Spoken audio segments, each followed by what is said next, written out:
So I'm Cynthia Michaud. I'm from the University of Rhode Island, and my mentors are Emiliania and Whitney and Mike Lomas. And my project is the growth of Emiliania huxleyi on phosphonate. So phosphorus is an important nutrient that's found in the oceans. It's found in lipid membranes and used in the role of translation and transcription.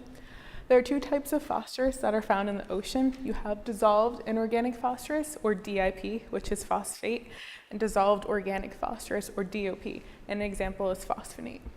In this top figure up here, you have the North Atlantic Ocean, and it shows surface concentration of phosphate. The purple regions show low phosphate concentrations. The star represents where the data for this graph was taken from. This graph shows years on the x-axis, and the purple represents the DOP pool, and the green represents the primary production.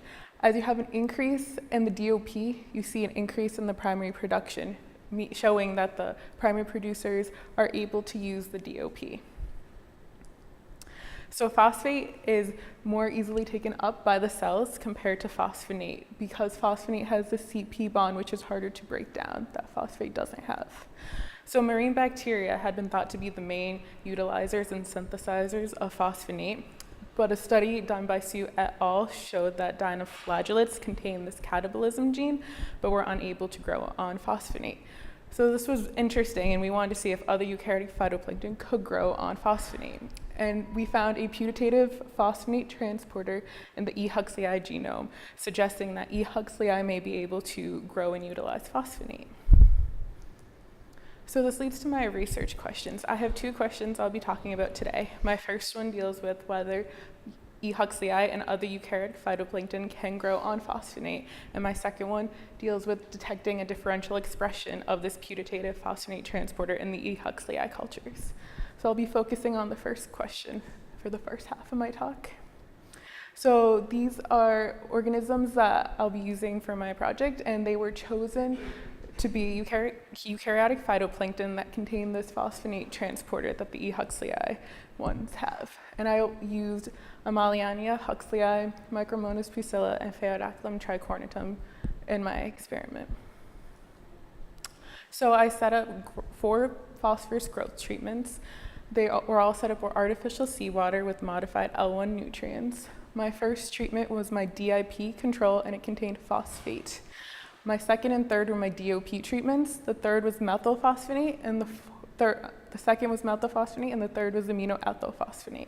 And my last treatment was my no P control and contained no phosphorus at all. Each of the treatments that had phosphorus were given 36 micromolar concentration, so they had equal amounts in the treatments. Every day I took fluorescence measurements with a fluorometer, and it was used as a proxy for cell abundance.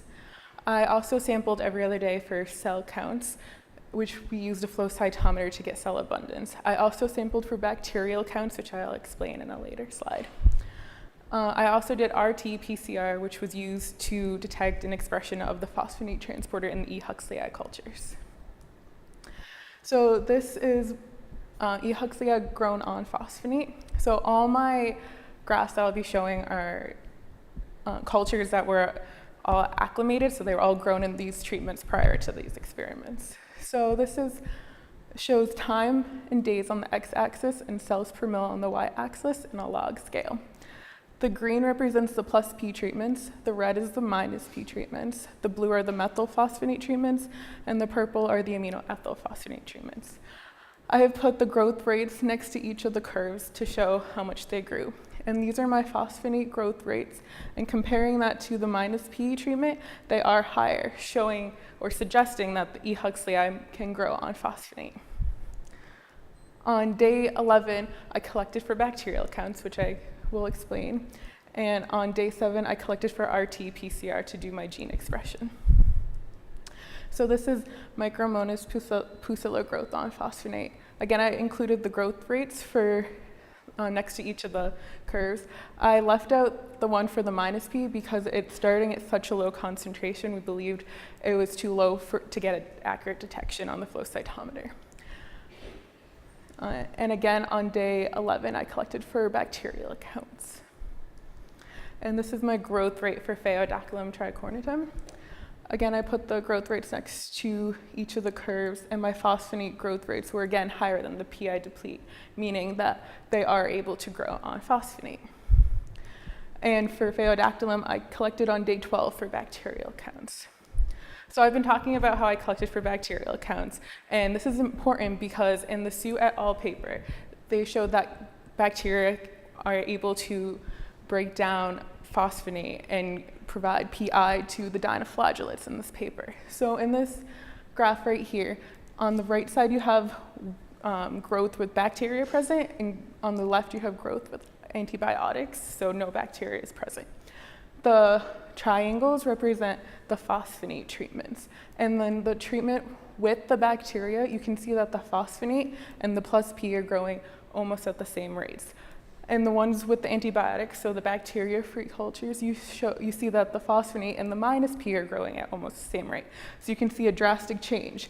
So when we detected bacteria in our cultures, we wanted to redo this because it was such an important issue in this paper that we wanted to redo it in bacteria-free cultures. So these are flow cytometer dot plots. The top one represents with bacteria present. So this is where bacteria would be found in the culture. So when we did our bacterial counts, this is what we saw. When we made the bacteria-free cultures, we got no bacteria present. So when we redid it, this is what they looked like. So this is Emiliania huxleyi growth on phosphonate in an azenic culture. Again, I put the growth rates next to the represented curves, and the phosphonate treatments are still growing at a higher rate compared to the PI deplete. And if you compare these growth rates to the ones with bacteria present, they aren't too much different. They are a bit lower, but there's not a big gap between them, suggesting that the bacteria may not be playing as big a role in breaking down the phosphonate as we thought it was doing. So for Phaeodactylum tricornitum, we added antibiotics into these cultures. So my solid lines represent the treatments with antibiotics, and the dotted lines represent the treatments without antibiotics. And I put the growth rates next to the legends for this one. So these are my phosphonate growth rates here, and these are my PI deplete.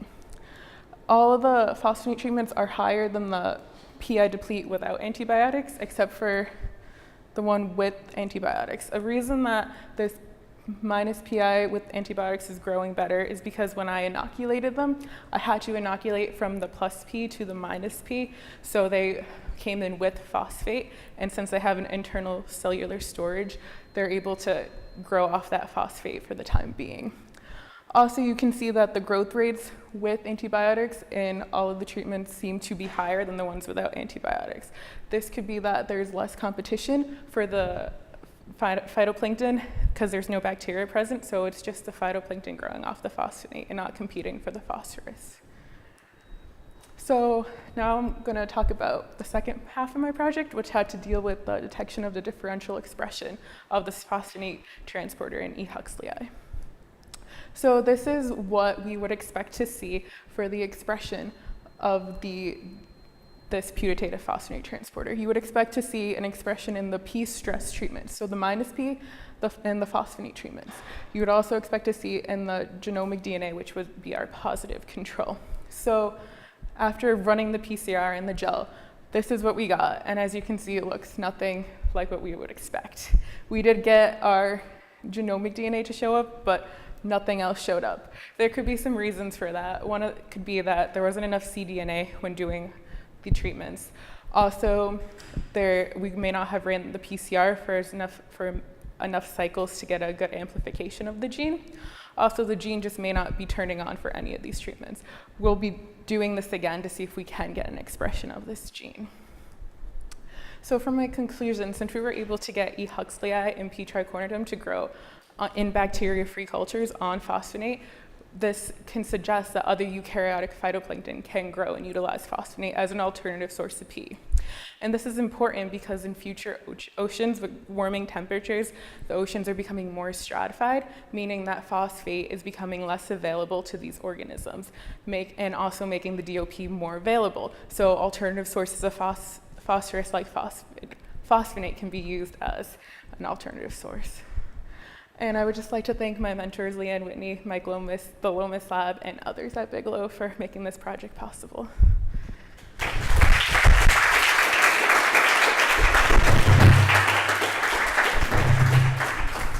Any questions?